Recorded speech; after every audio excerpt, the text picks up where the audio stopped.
स्वामीजी गगनगिरी महाराज यांचा सप्ताह देखील या ठिकाणी होणार आहे, कीर्तन देखील होणार आहे आणि कीर्तनानंतर हा विवाह सोहळा या ठिकाणी संपन्न केला जाणार आहे।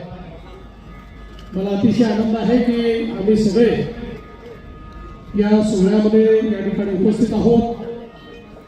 आमचे या जिल्ह्याचे लोकप्रिय पालकमंत्री या ठिकाणी राधाकृष्ण विखे पाटीलजी, डॉक्टर सुजय विखे, त्याचप्रमाणे तुम्ही युवा आमदार अभिजित भैया आणि विवेक भैया या ठिकाणी उपस्थित आहेत आणि सर्व महाराजांवर प्रेम करणारे या ठिकाणी निमंत्रित भगिनी आणि बंधू, आपल्या सर्वांचं या विवाह सोहळ्यामध्ये मी अतिशय मनापासून स्वागत करतो आणि ईश्वराला प्रार्थना करतो की ईश्वराने चिसौका ज्ञानेश्वरी आणि चिरंजीव साहिल यांच्या जीवनामध्ये सुख, समाधान, आरोग्य, ऐश्वर्य द्यावं।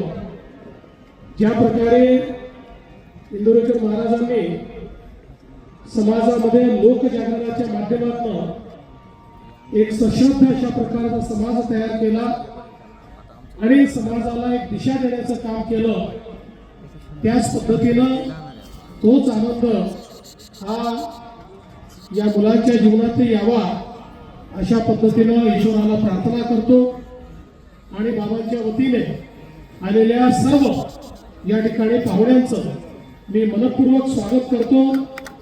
सर्वांना खूप खूप शुभेच्छा देतो आणि आता आपण सगळे विवाह सोहळ्याची वाट बघूया, पण मी लवकर जाणार आहे कारण मला संभाजीनगरला पोहोचायचं आहे आणि माझं हेलिकॉप्टर वेळेत उडलं पाहिजे, त्यामुळे कदाचित त्यावेळी मी राहू शकणार नाही, पण त्याच्या आधीच मी दोघांनाही आशीर्वाद देणार आहे आणि पूर्वीही आशीर्वाद दिलेला आहे।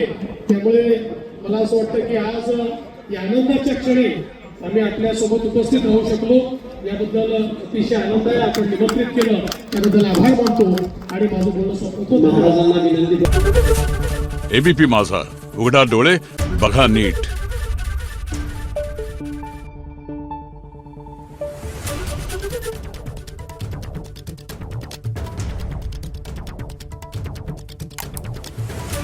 Thank you.